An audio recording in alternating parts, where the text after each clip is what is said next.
Может ли верность спасти жизнь? Алексей никогда не задавался этим вопросом. До того утра, когда его собака Рада вдруг встала в дверях и не позволила ему выйти. Крупная немецкая овчарка, прожившая с ним 7 лет, впервые зарычала на хозяина. Глухо, настойчиво, с пугающей решимостью. Она не подпускала его к двери, отворачивалась от ласки и словно умоляла остаться. Алексей спешил. Впереди была важнейшая встреча с инвесторами, от которой зависела судьба компании, сотрудники и память об отце. Сестра Нина уже звонила, требовала немедленно приехать, напоминая о месяцах подготовки. Но Рада лежала поперек порога, не двигаясь, будто чувствовала опасность. В ее взгляде читался страх, почти человеческий. Пытаясь понять поведение собаки, Алексей вспомнил, как 7 лет назад нашел ее щенком, замерзающим в сугробе. Тогда он спас ее, выхаживал, и с тех пор Рада стала его самым преданным другом. Она всегда чувствовала его настроение, всегда была рядом. И теперь не пускала. Несмотря на давление со стороны сестры и чувство ответственности, Алексей остался дома. Он пытался уговорить собаку, даже повысил голос, но она не отступала. Внутренний конфликт разрывал его, долг перед людьми и странное ощущение, что Рада не просто упрямится, а предупреждает. Прошел час. Встреча началась без него. Нина звонила снова, обвиняла его в безответственности, говорила, что он подвел всех.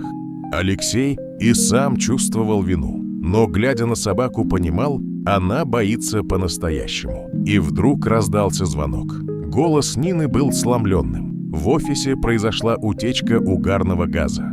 Все участники встречи потеряли сознание. Только она осталась жива и в состоянии вызвать помощь, потому что ненадолго вышла из комнаты. Врачи успели вовремя, никто не погиб. Алексей осознал, если бы он поехал, он оказался бы среди пострадавших. Его спасла Рада. Собака, которую он когда-то вытащил из снега, отплатила ему тем же. Спасла жизнь. В больнице он увидел сестру и коллег. Все были живы, хотя и пострадали. Нина плакала, просила прощения за свои слова и признала, что ошибалась.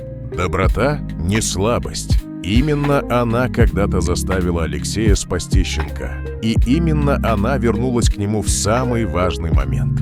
Врач подтвердил, животные способны чувствовать то, что недоступно человеку: запахи, изменения среды, опасность. Возможно, Рада уловила что-то незаметное и не позволила хозяину уйти. Позже Нина настояла, чтобы увидеть собаку. Во дворе больницы она обняла Раду и благодарила ее сквозь слезы. Для нее стало очевидно, эта собака – часть семьи, настоящий спаситель.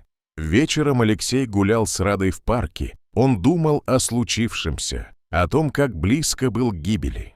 Все могло закончиться иначе, если бы он не прислушался к тому, кто не умеет говорить словами, но чувствует сердцем.